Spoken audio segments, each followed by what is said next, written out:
At first, my parents loved that I found a job across the street from the house. My father, who was Irish, was sent to work at the age of 11, and he liked that I got myself a job. He always used to say that American kids were spoiled lazy. Bye, Dad. Bye. Take your lunch. See you, Mikey. Say goodbye. Bye, Henry. Henry, watch how you cross, and bring back milk. And my mother was happy after she found out that the Ciceros came from the same part of Sicily as she did. I mean, to my mother, that was the answer to all her prayers. I was the luckiest kid in the world. I could go anywhere. I could do anything. I knew everybody, and everybody knew me. Wise guys would pull up, and Tootie would toss me their keys and let me park their Cadillacs. I mean, here I am, this little kid. I can't even see over the steering wheel, and I'm parking Cadillacs.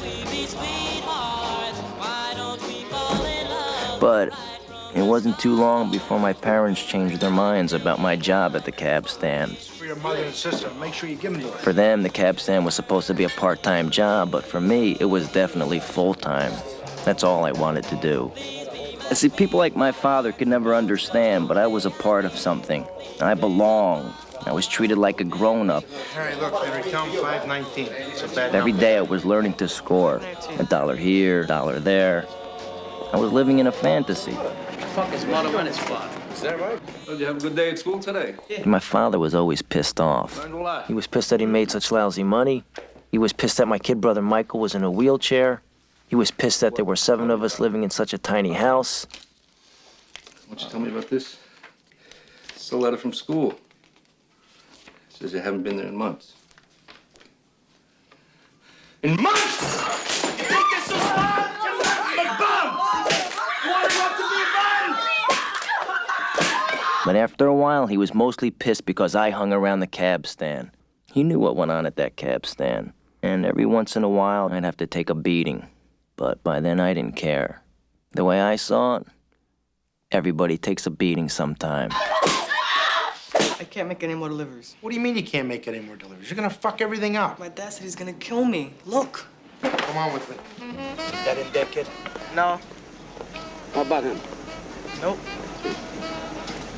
That's the guy. Get him.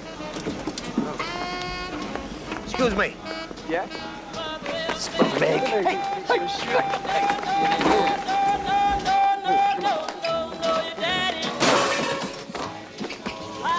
You know this kid? Yes, Yeah. You know where he lives? Yeah. Deliver mail to his house? yes. Yeah. Well, from now on, any letter from that school to that kid's house comes directly here. You understand? Yeah. If another letter from that school goes to that kid's house, in the fucking oven, you're gonna go head first. That was it. No more letters from truant officers, no more letters from school, in fact, no more letters from anybody. Finally, after a couple of weeks, my mother had to go to the post office and complain.